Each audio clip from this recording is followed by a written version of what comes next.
This is a Ducati SuperSport 950S.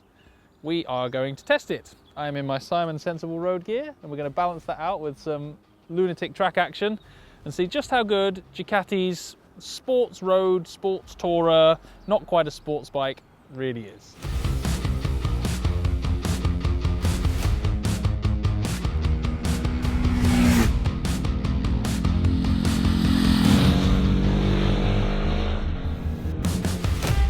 These videos only happen because of the support and help from our sponsors. If you need insurance for your bike, go and check out Bike Devil. Support the companies that support us. The Ducati SuperSport 950S then. Let's start out with on track. On track, it's not a track bike. No surprise there. And that's being unfair to it. This was never supposed to be a razor-sharp track weapon. You might have heard of the Panigale. That's Ducati's bike for that. We wanted to take it on track just to see what it's like when you do push its limits and suspension. And let's be honest, can it handle a track day? If you're buying a bike like this, chances are you might want to do a track day a year. Is it any good for it? Short answer, yeah. That's it. Short answer.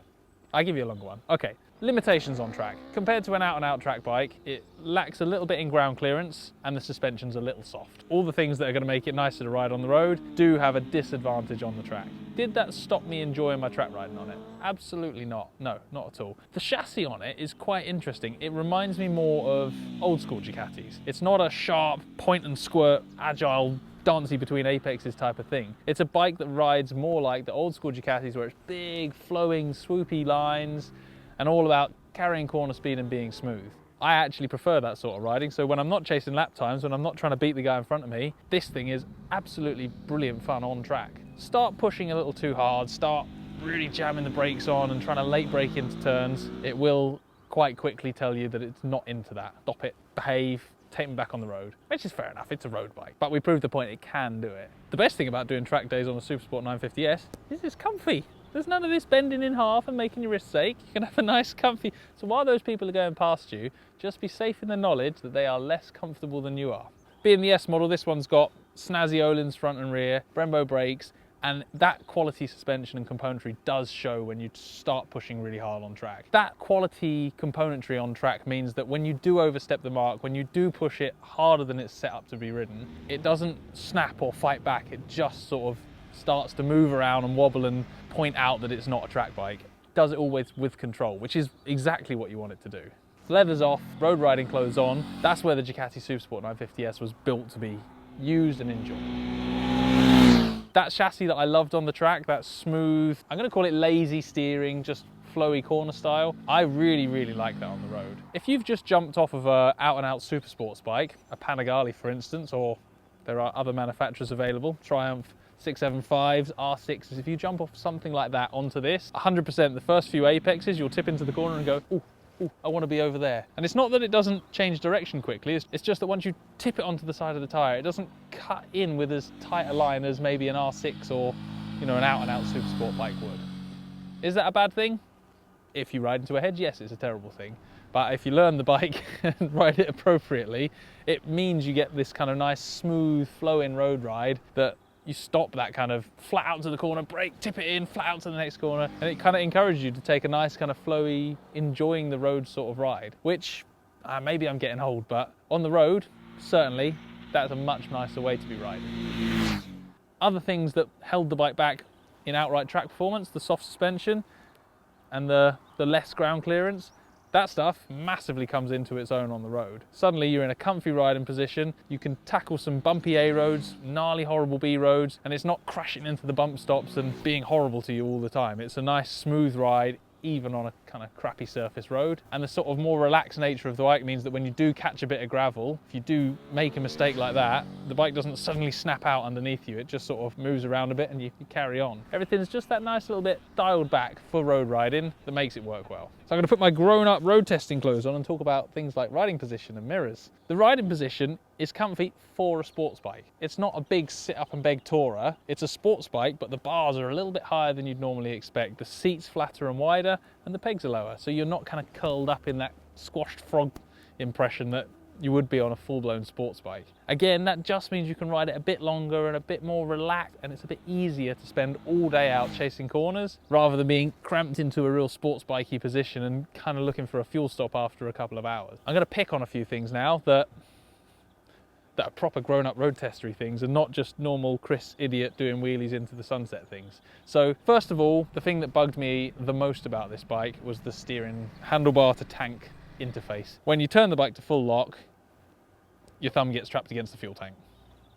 I found that really annoying. Yes, when I'm doing road tests, I'm usually doing 100 U-turns a day back and forth past the camera, so it's probably disproportionate how much that irritated me. But nonetheless, when you do need to do a U-turn and the bike traps your hand against the tank, that nonsense should have been sorted out in the 90s. Like, we used to complain about bikes doing that then. There's no excuse for that in 2020. The lock stocks are adjustable on this bike, so you can reduce that chance of your thumb trapping, but then you lose steering lock, so it won't turn as tight a circle. Swings and roundabouts, it's a bit annoying. Other grown-up road testery things that are annoying: mirrors vibrate on the motorway at 80 miles an hour, 70 miles an hour, obviously. Yeah, that's not stopping my enjoyment of the bike. It just means that when you want to look to change lane, you've got to look over your shoulder because the mirror's fuzzing all over the place. So, yeah. I'm never that bothered about what my mirrors are doing on a bike, but that is something that I know annoys people. And if vibey mirrors irritates you, this bike will irritate you if you ride it on the motorway. So fuel tank, if you're looking at it as a touring bike, yep, it's not big enough and it will annoy you. If you're looking at it as a comfy sports bike, perfect. It won't bother you at all. Same goes for the screen. It's not a big sit behind it, be comfortable all day screen. It's a sports bike screen that goes a little bit higher than normal, a little bit more wind protection. And I think what I'm saying here, in summary with this bike, is it's not a sports bike, it's not a touring bike, it's a sports touring bike, and it sits somewhere in that range, and I'm going to say it's closer to the sports bike end of the spectrum. This is a sports bike that's more comfortable and more stable and set up to be ridden and enjoyed on the road. If you buy it as that, it's the perfect bike for you. If you're looking for something that's a racy, aggressive, fast road bike, it isn't that. If you're looking for something that's a comfy ride to the south of France bike, it's not really that either. I think this bike, for a certain number of people, will be their absolute perfect bike that they will fall in love with and they won't be able to get enough of. Outside of those people, I think you'll either find it too sporty or too toury, depending on where you sit. One thing though, that I don't think it matters where you've come from in biking, you will fall in love with, is the engine in it. V-twins always have a little special place in my heart. It was always the bikes I grew up loving was V-twins.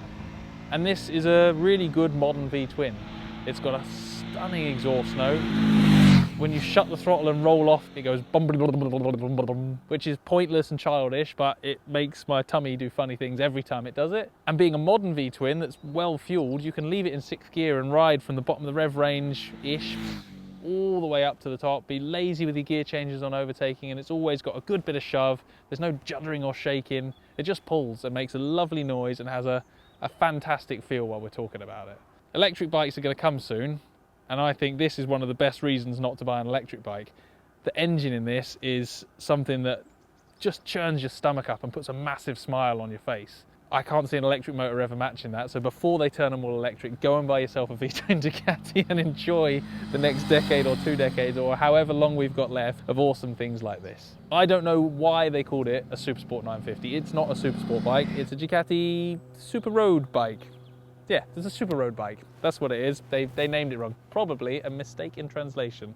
It's a ticket into the Ducati super duper fancy Panigale world. It actually looks like a Panigale at the front, so if you're not a bike nerd, you could be tricked into thinking it was a fancy Panigale, but without sacrificing comfort and without sacrificing a bike that's enjoyable to ride on the road. It's basically a Panigale for your dad.